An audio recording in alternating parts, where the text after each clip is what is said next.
இதுல எல்லாருக்குமே எண்டிங் மட்டும் காமனா இருந்திருக்கு. அது ரோமா இருந்தாலும் சரி, முகல்ஸா இருந்தாலும் சரி, சோழர்களா இருந்தாலும் சரி. ஒரு ஸ்டேஜுக்கு அப்புறம் எம்பையர்ங்கிறது வெளியில இருந்து டிஸ்ட்ராய் ஆகல, உள்ள இருந்து தான் டிஸ்ட்ராய் ஆயிருக்கு. இந்த வீடியோல நாம தமிழ் பேரரசுகளோட வீடியோ மட்டும் பேச போறது கிடையாது. ஒரு டேஞ்சரஸான பேட்டர்ன் பத்தி பேச போறோம். அது எப்படி எல்லா பேரரசுகளும் ஒரே மாதிரியே முடிஞ்சிருக்கு, அதே மாதிரி இப்ப இருக்கிற சொசைட்டியும் ரிப்பீட் ஆயிருமோ? வாங்க பார்க்கலாம். ஒரு எம்பையர்ங்கிறது எப்படி உருவாகும்? கம்ஃபர்ட்ல இருந்து உருவாகாது, பிரஷர் மூலியமா தான் ஒரு எம்பையர்ங்கிறது உருவாகும். சங்க காலத்துல தமிழ்நாடு ரொம்ப பீஸ்ஃபுல் பிளேஸ் நீங்க நினைச்சுக்கிட்டு இருக்கீங்களா? அதுல ட்ரேட், வார், பொலிட்டிக்கல் இஷ்யூஸ் கலந்த ஒரு பூமியா தான் இருந்துச்சு. நம்ம எல்லாருக்கும் தெரிஞ்ச சேர, சோழ, பாண்டியர் இந்த 3 பேருமே லேண்டுக்காக மட்டும் ஃபைட் பண்ணல.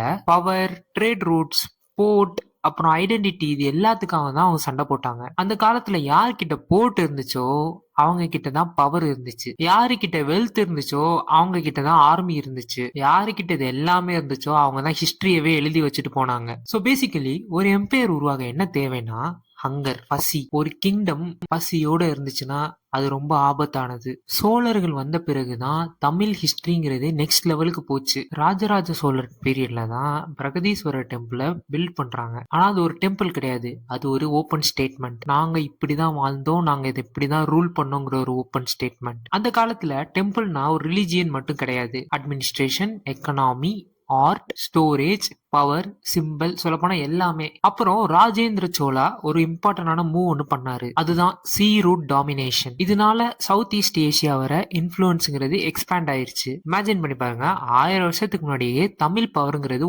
ஓஷனை தாண்டி போகுது. அந்த டைமுக்கு ஒரு இன்சேன்ட் அச்சீவ்மெண்ட். ஆனா இப்போதான் ஒரு ப்ராப்ளம் ஸ்டார்ட் ஆகுது. இப்ப எம்பையர் அதோட பீக் உச்சத்துக்கு போயிருச்சு. இங்கதான் பிரச்சனைங்கிறது தொடங்குது. அது ஒரு பிரச்சனையும் கிடையாதுங்க, இந்த எம்பையருங்கிறது ரொம்ப பெருசாயிருச்சு. நீங்க நல்லா பாத்தீங்கன்னா ஒரு எம்பையருங்கிறது உள்ள இருந்து தான் கொலாப்ஸ் ஆகும், வெளியில இருந்து கொலாப்ஸ் ஆகுறது ரொம்ப ரொம்ப ரேர். இப்ப சோழர்களுக்கு என்ன நடந்துச்சுன்னா, ஒரு பெரிய எம்பையரை மெயின்டைன் பண்ணணும்னா என்ன தேவை? ஒரு பெரிய ஆர்மி வேண்டும், நிறைய காசு வேணும், இது எல்லாத்தையும் கண்ட்ரோல் பண்ணணும். இது எல்லாத்துக்கும் முக்கியமா லாயல்ட்டி வேணும். ஒரு ஜெனரேஷனை ரூல் பண்றதுக்கு நல்ல கிங் இருந்தாலும் அடுத்த ஜெனரேஷனை ரூல் பண்றதுக்கு ஒரு நல்ல கிங் வராட்டினா அந்த எம்பையர் அப்படியே ஃபால் ஆயிரும். நம்ம ஹிஸ்டரி படிச்ச வரை நமக்கு என்ன தெரிஞ்சிச்சுன்னா, ஹிஸ்டரியில பெரிய எதிரி யாருன்னா பக்கத்து நாட்டு அரசரோ எதிரி நாட்டு அரசரோ கிடையாது. மோஸ்ட்லி அந்த நாட்டு அரசரும் அந்த நாட்டு மக்களும் தான் அதுக்கு காரணமா இருப்பாங்க. நினைச்சு பாருங்க, ஒரு எம்பையர் தொடர்ந்து வின் பண்ணிக்கிட்டே இருந்துச்சுன்னா அதுக்கு ஒரு இல்யூஷன் வரும், நம்மளை மிஞ்சி யாருமே கிடையாது, நம்மளை யாருனாலும் ஒன்னும் பண்ண முடியாதுங்கிற ஒரு அரகன்ஸ் வரும். அதுக்கப்புறம் என்ன ஆகும்? இன்டர்னல் பாலிடிக்ஸ்,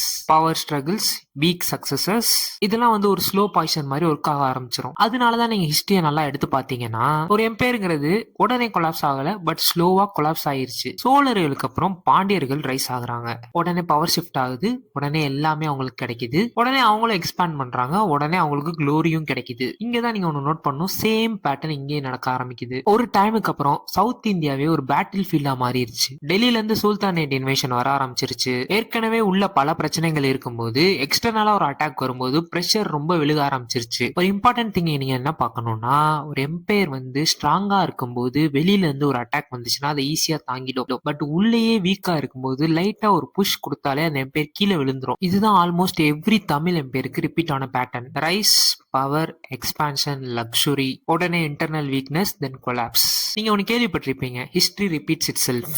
அதுக்கு இதுதான் பெரிய எக்ஸாம்பிள். ஏன் ஹிஸ்டரி அடிக்கடி ரிப்பீட் ஆகிட்டே இருக்கு? ஏன் ஹியூமன்ஸ் பண்ண மிஸ்டேக் திரும்ப திரும்ப பண்றாங்க? ஏன்னா சக்சஸ் சேஞ்சஸ் பீப்புள். ஒரு கிங்டம் ஸ்ட்ரகிள்ல இருக்கும்போது அதுக்கு டிசிப்ளின் இருக்கும், ஆனா லக்ஸுரி வந்துருச்சுன்னா ஃபோக்கஸ் குறையும். இது நமக்கும் தான். இதுதான் ரோமன் எம்பையருக்கும் நடந்துச்சு, முகல் எம்பையருக்கும் நடந்துச்சு, நம்ம எம்பையருக்கும் நடந்துச்சு. ஒரு கிங் கஷ்டப்பட்டு ஒரு ஜெனரேஷனை பில்ட் பண்ணி வைப்பாரு, அதை நெக்ஸ்ட் ஜெனரேஷன் என்ஜாய் பண்ணிரும். அதுக்கடுத்த வந்த ஜெனரேஷன் திருப்பி கஷ்டப்பட்டு ஒன்னு பில்ட் பண்ணணும். இப்போ ஒரு அன்கம்ஃபர்டபுளான கொஸ்டின் கேக்குறேன், இந்த பேட்டர்ன்ங்கிறது எம்பையர்ல மட்டும் தான் நடக்குதா இல்ல சொசைட்டிலே நடக்குதா? நம்ம சொசைட்டியுமே comfort addicted, distracted, divided and முக்கியமா எமோஷனலி வீக். ஒரு டைம்ல கிங்டம்லாம் வால்ஸ் பில்ட் பண்ணிச்சு, இப்ப நம்மளாம் டிஜிட்டல் வால் பில்ட் பண்ணிட்டு இருக்கோம் நம்மள சுத்தி. அப்போ கிங்ஸ்லாம் பவருக்காண்டி ஃபைட் பண்ணாங்க, இப்ப நம்ம அட்டென்ஷன்காண்டி ஃபைட் பண்றோம். என்னதான் இருந்தாலும் ஹியூமன் நேச்சருங்கிறது இன்னும் மாறல. அரகன்ஸ் இன்னும் இருக்கு, கிரீடுங்கிறது இன்னும் இருக்கு, பவர் அடிக்ஷன் ரொம்பவே இருக்கு. அதனாலதான் ஹிஸ்டரிங்கிறது ரொம்ப இம்பார்ட்டன்ட். அது டெட் பாஸ்ட் கிடையாதுங்க,